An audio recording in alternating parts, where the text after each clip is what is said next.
one of the reasons why I chose this, it's Bonington's, and that's because, first of all, Bonington's originates from Manchester, and there's a big sort of it's just recently moved away from Manchester, and I remember there was a lot of sort of stuff on the news about it. But also because people assume that as a disabled person you don't drink or you can't drink because you're on medication. You know, what's the tablets and everything, or it's all that not nonsense. safe for you. It's not safe for you to drink because you might get mugged and stuff. Again, people are more likely, you know, just as likely as a non-disabled person to get mugged or anything else.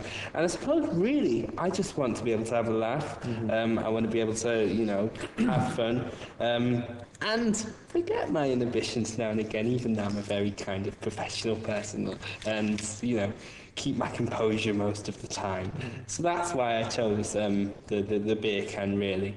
And also because it represents sort of, museums are often kind of representing historical objects, whereas this is the here and now. Do you know what I mean? And I am a young guy at the end of the day.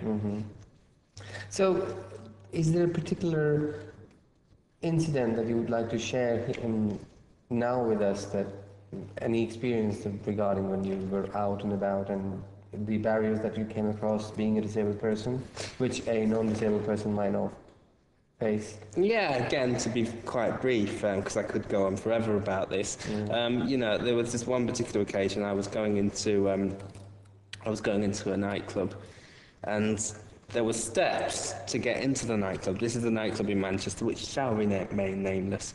And basically, I got up the steps with the help of the security staff, even though they were quite apprehensive to do so for health and safety reasons. That's their usual excuse, health and safety.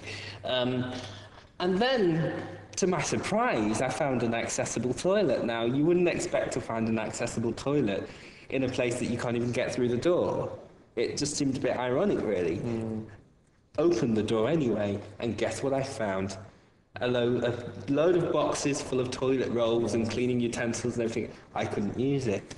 He said to me, so I went to the manager and, you know, obviously complained about it, and he said, well, his staff will have to deal with it tomorrow.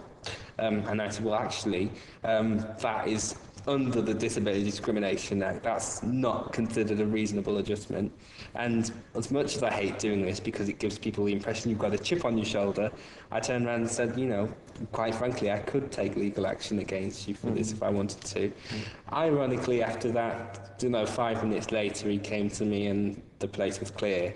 And I just thought a lot of people aren't actually confident enough to do that in a situation like that. They'd either leave the place or they wouldn't say anything and they'd wait until they're desperate and quite uncomfortable, you know. That can't continue. People's attitudes have got to change as far as I'm concerned.